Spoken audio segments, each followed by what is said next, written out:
After the classification of joints, we will consider the fibrous and cartilaginous joints. What are the three different joints that are classified? One is the fibrous, the other is the cartilaginous, and the third one is the synovial joint. And among these three, we will consider the fibrous and cartilaginous joints in this. So, what are the features of fibrous joints?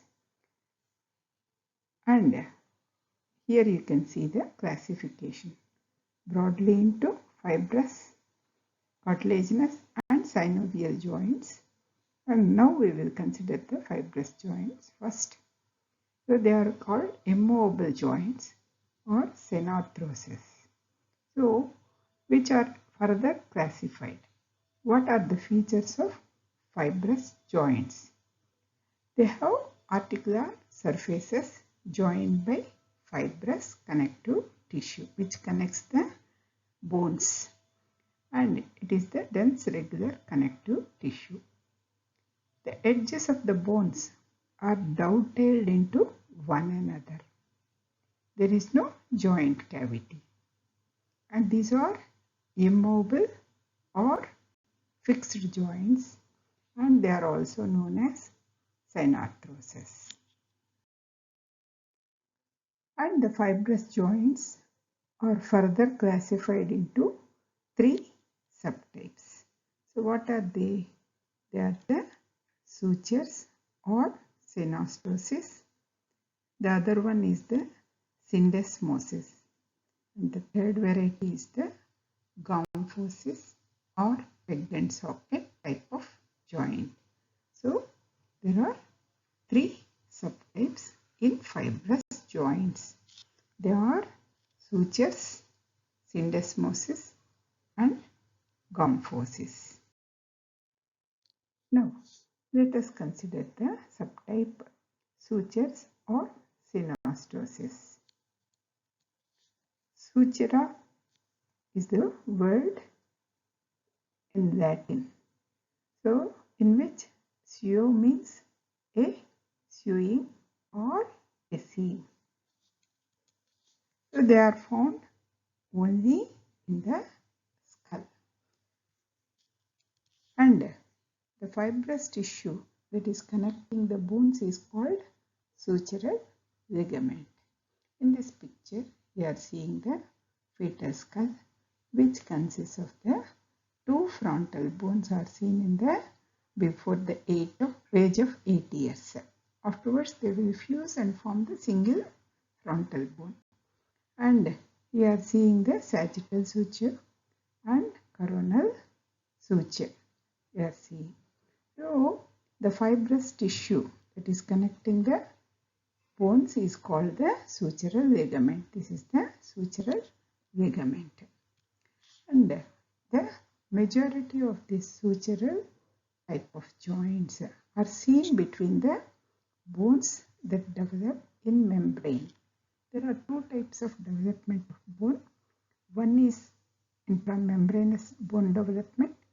Other is the cartilaginous bone development. So the sutural type of joints are seen only in the bones that develop in membrane. The bones that are forming the skull cap, this is the skull cap, they develop in membrane. So that's why this type of joint is seen in the bones of the vault of skull. And with age, there will be gradual ossification in these sutures. So these are immovable or fixed joints. And these are seen between skull bones. Example is the sagittal suture and coronal suture. So examples for the fibrous joints, the subtype sutures. Then in growing children, these exhibit a little mobility will be there. Then let us see the sutures. What is synostosis? Synostosis is singular, synostosis is plural. What is it? It is fusion of two bones. And there will be obliteration of suture. So sip plus osteo means joining by bone. So with the obliteration of that fibrous ligament, it becomes osseous or bony. Normal synostosis is seen at puberty because of the fusion of epiphyseal plate and formation of the epiphyseal line. Here you are seeing the lower ends of the both tibia and fibula. You are seeing a gap here in both these bones. This is not fracture. This is the presence of epiphyseal plate between the diaphysis and the epiphysis. This is the diaphysis or shaft and the end is the epiphysis for this one. Similarly, this is the diaphysis for the fibula and this is the epiphysis. So, at puberty, there will be fusion of this epiphyseal plate will occur and it will be seen as an epiphyseal line in the adult. So, this is the epiphyseal line for the tibia you are seeing. So, synostosis is normal at puberty. Then, if it is abnormal, it is called dysostosis. So, normal is synostosis, abnormal is dysostosis. Observe the cranial bones here. So, the two frontal bones and the parietal bones you are seeing, and at this is the one sutural ligament which you will find in this place, and in this bone also normally you will see the sutural ligament here between the two halves of the frontal bone. And if there is abnormal fusion of these bones, two or more bones, you call it as craniosynostosis. So, craniosynostosis is an abnormal fusion of two or more cranial bones. In this example, we are seeing the craniosynostosis of the frontal bones, and the suture that is separating the two frontal bones is called metopic suture, and that's why it is called metopic craniosynostosis. So now you know what is synostosis and what is normal one and what is the abnormal one, which we call it as the dysostosis. And the example for the dysostosis, that is the craniosynostosis of the metopic suture you are seeing. At this point of time, because you have seen the fetal skull, we will discuss what is fontanelle. In a newborn infant, okay, and you will see a depressed part like this in the newborn and in the infants. So this depressed area is called the fontanelle. And where is it located? It is the connective tissue between bones of skull.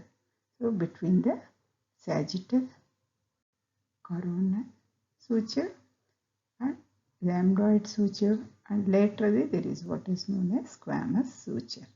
So between them there will be connective tissue will be seen between these bones, and that area is called the fontanelle.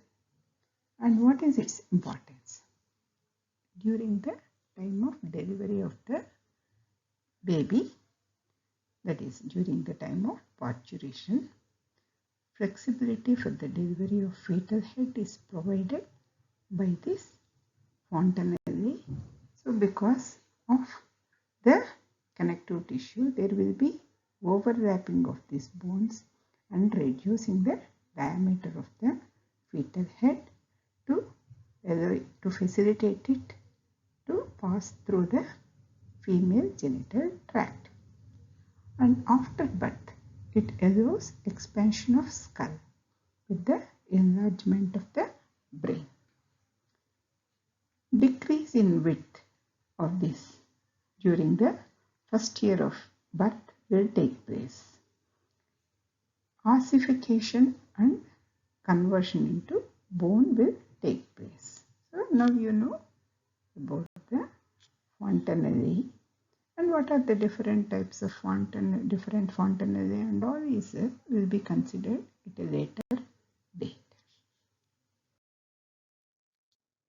Now we will proceed with the fibrous joints, subtypes of it.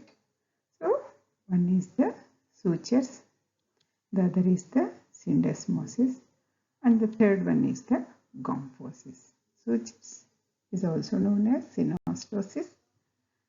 Then gomphosis is also known as peg and socket type of joint. There are further subdivisions of the sutures. Let us see what are they. One is the plain suture. The other is the serrate suture, squamous suture, denticulate suture. The other one is the wedge and groove type of suture or shindylisis.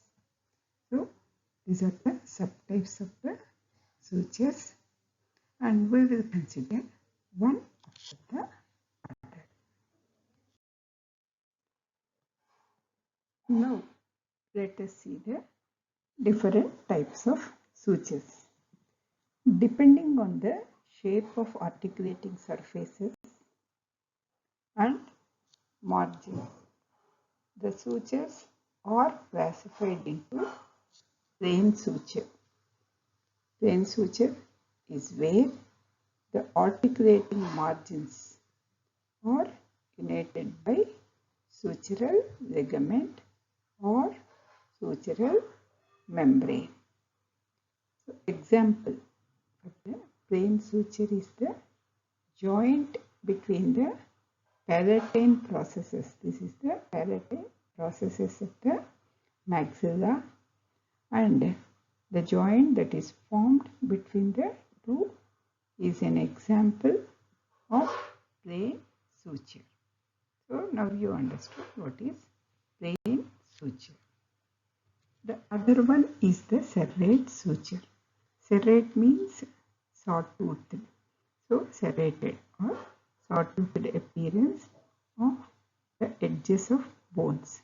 So you are seeing the serrated margins of the bones that are joining. And the example for serrate suture is the sagittal suture. So this is the sagittal suture of the skull bones between the two parietal bones. So you can see the serrated appearance of the suture. The next one is the denticulate suture, where the margins will be like the teeth. You can see here the margins of the bones that are joining are like teeth. The example is the rhamnoid suture. This is the rhamnoid suture between the two parietal and occipital bone of the skull.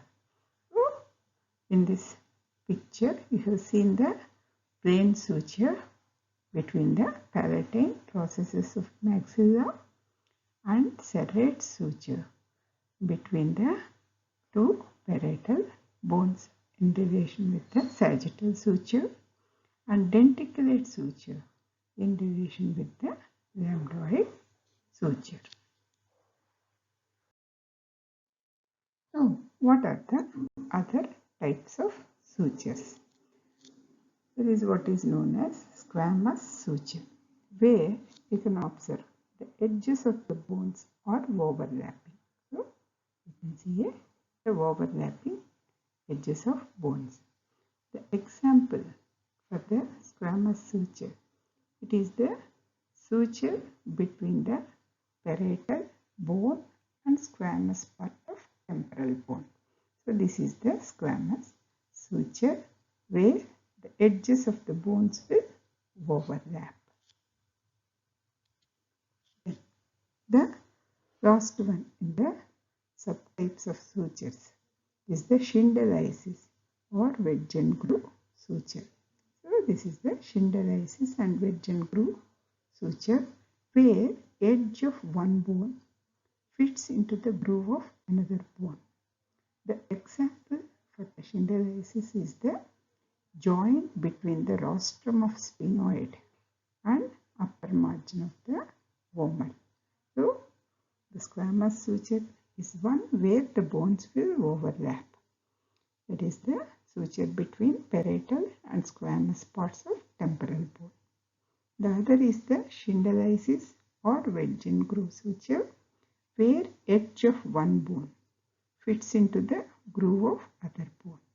The example is the joint between rostrum of sphenoid and upper margin of the vomer. Now let us quickly revise the different types of suture. One is the plain suture. The example is between the palatine processes of the two maxilla. The serrate suture. The example is the sagittal suture. Then the denticulate suture. Example is the lambdoid suture. Then the squamous suture. Example is the suture between the parietal and squamous parts of temporal bone. And then the Synostosis between the vomer and rostrum of the sphenoid. So these are the different types of sutures. Next. Then after the sutures, the other subtype of fibrous joints is the syndesmosis. Let us see what is the syndesmosis. The word syndesmos is derived from Greek, which means ligament. In syndesmosis, the surfaces of bones are united by fibrous connection. The fibrous connection can be in the form of interosseous ligaments that will be persisting throughout the life. Here you are seeing the bones, ulna and radius, which are joined by interosseous ligament. So which is a syndesmosis. Then there is the other type of syndesmosis you can see is in the form of a slender fibrous cord. If you see the inferior tibiofibular joint, there will be a fibrous cord connecting these two. So this is also syndesmosis. Or it can be in the form of an aponeurotic membrane. And a slight degree of movement is possible in syndesmosis depending on the distance between the bones and degree of flexibility of the uniting fibrous tissue. What are the examples for the syndesmosis? The one which you have seen, interosseous membrane. Then there is the inferior tibiofibular joint. Then in relation with the vertebra. So these are the two laminae and spines of vertebra. If we remove them from the posterior aspect, you will be seeing the ligamenta flava in relation with the between connecting the vertebra. So these yellow ones are the ligamenta flava. These are also examples for syndesmosis. So now you know what is syndesmosis and the examples for syndesmosis we have learned. Then the other subtype of fibrous joints is the gomphosis, which is the peg and socket joint. Gomphos means bolt, phosis means condition. So gomphosis is a peg and socket joint. So a peg shaped process gets inserted into a socket and is united by fibrous tissue. The example for this is you are seeing the tooth. So roots of tooth, they fit into the alveolar socket. This is the alveolar socket and they are anchored by periodontal ligament. This is the periodontal ligament. So peg and socket type of joint. So a peg-shaped process gets inserted into a socket and united by fibrous tissue. Example is the roots of tooth getting articulated with the alveolar sockets by periodontal ligament. This type of joint will not allow movement. If there is movement of tooth, it is not normal, it is pathological and it results in loosening of tooth. Now you know the 3 subtypes of fibrous joints. So what are they? Sutures, synostosis, gomphosis. And the sutures, they are the plain suture, denticulate suture, squamous suture, serrate suture and shinderlisis. The 3 types of fibrous joints we have seen. Now let us study the cartilaginous joints. The cartilaginous joints are slightly movable joints and they are also known as amphiarthrosis. What are the features of cartilaginous joints? The cartilaginous joints, as we said, are slightly movable joints. That is amphiarthrosis.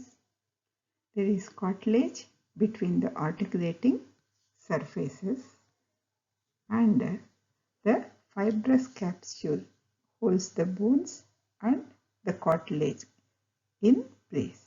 So, and the cartilaginous joints can be classified into 2 types. One is the primary cartilaginous joint, the other is the secondary cartilaginous joint. So, the cartilaginous joints are of 2 types, the primary and secondary. What is primary cartilaginous joint?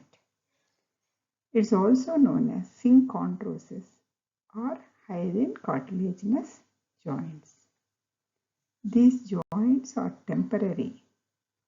There is a cartilaginous plate which will be replaced by bone which gets ossified, leading to synostosis. So, the primary cartilaginous joints are temporary. The bones are lined by a plate of hyaline cartilage.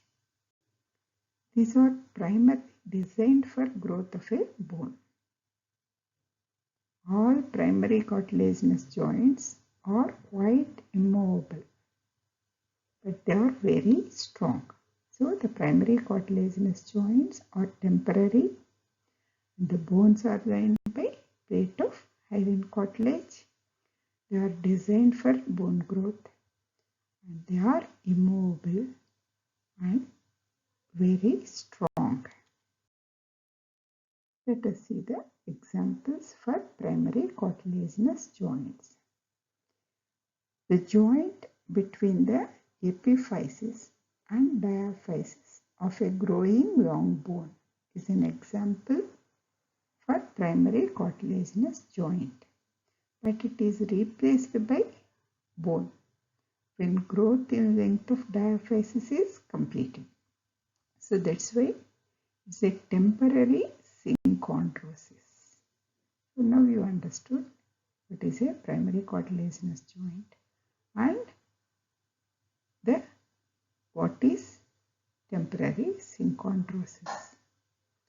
The joint between base occiput and base sphenoid in relation with the base of skull is also a synchondrosis, but it is converted to Synostosis, around 25 years of age. The other examples for primary cartilaginous joints are first chondrosternal joints. It is the articulation between the costal cartilage of first rib and manubrium sterni. So that is also primary cartilaginous joint. Then the anterior ends of 11 pairs of ribs with their costal cartilage. That is also primary cartilaginous joint. So primary cartilaginous joint is the joint between epiphysis and diaphysis of a growing long bone, which is replaced with bone when growth is completed, and it is temporary synchondrosis.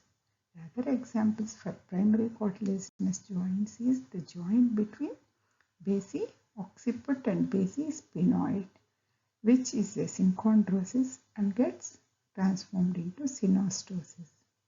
The first chondrosternal joint is also an example for primary cartilaginous joint. Anterior ends of 11 pairs of ribs with their costal cartilages is other example for primary cartilaginous joint. Then coming to the secondary cartilaginous joints.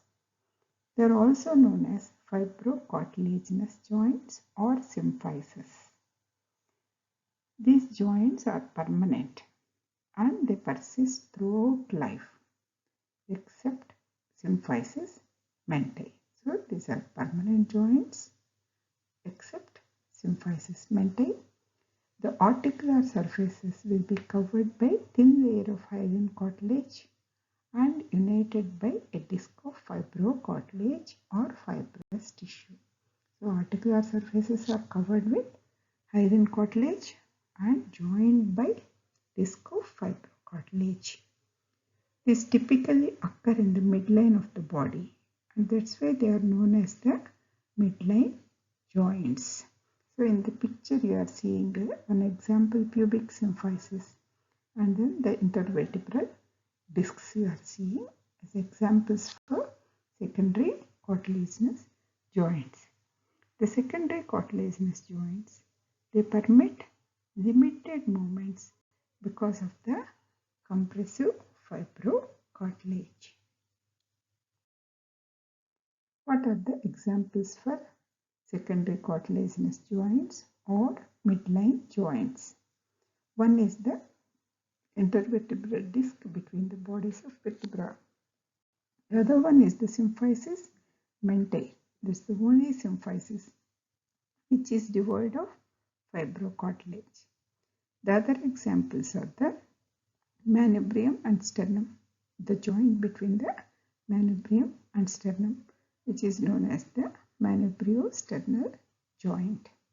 Then the other example for the secondary cartilaginous joint is the symphysis pubis. So all these are midline joints and they will be covered with the hyaline cartilage and joined by fibrocartilage and except the symphysis mentae.